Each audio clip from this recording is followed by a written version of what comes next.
আমাৰ মুখত সদায় এটা অভিযোগ থাকেই যে খালি মোৰ লগতে কিয় এনেকুৱা হয়, মই ইমান ভাল কৰোঁ সকলোৰে লগত, অকল মোৰ লগতে ইমান বেয়া কিয় হয়। চাওক, ইয়াৰ প্ৰধান কাৰণ দুটা হ'ব পাৰে।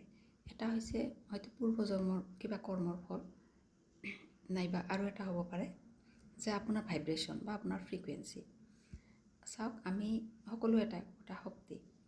আমি আমাৰ জীৱনত যিমানবিলাক সুখ সুবিধা, বস্তু বাহিনী বা মানুহ দুনুহ, সম্পৰ্ক, ৰিলেশ্যনশ্বিপছ, যিমানবিলাক বস্তু আহে, এই সকলোবিলাক আমি আচলতে নিজেই এট্ৰাক্ট কৰোঁ। আমাৰ ভাইব্ৰেশ্যন, আমাৰ ফ্ৰিকুৱেঞ্চি মতে আমি সেইবিলাক বস্তু, সেইবিলাক মানুহ, সেই সম্পৰ্ক, সেইবিলাকক আমি আকৰ্ষণ কৰোঁ। সেইকাৰণে তাৰ বাবে আমি নিজেই দায়ী। আমি বেলেগক দোষাৰোপ কৰাৰ আগতে আমি এইটো চাব লাগিব যে আমি কেনেকুৱা ভাইব্ৰেশ্যনত আছোঁ।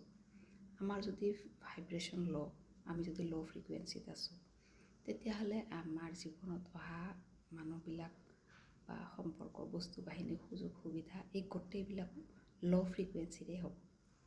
আৰু যদি আমাৰ ভাইব্ৰেশ্যন হাই হয়, ঠিক তেনেকৈ আমাৰ জীৱনলৈও সেইবিলাক সেনেকুৱা হাই ফ্ৰিকুৱেঞ্চিৰ বস্তু বাহিনী, মানুহ, এনাৰ্জি, সম্পৰ্ক, সেই সকলোবিলাক আহিবলৈ ধৰে। গতিকে আপোনালোকে নিজৰ ভাইব্ৰেশ্যনটো আগত চেক কৰি লওক।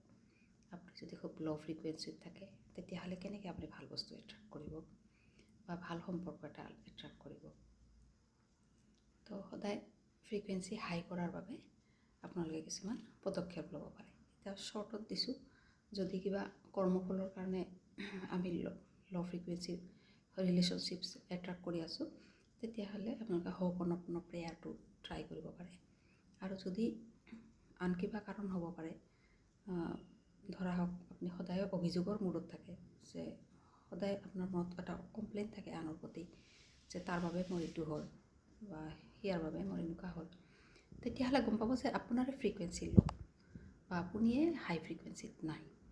তো ইয়াৰ বাবে আপোনালোকে সদায় পৰাপক্ষত খেয়াল কৰিব যাতে আমি ল' ভাইব্ৰেশ্যনৰ মানুহবিলাকৰ পৰা আমি এৰাই চলোঁ।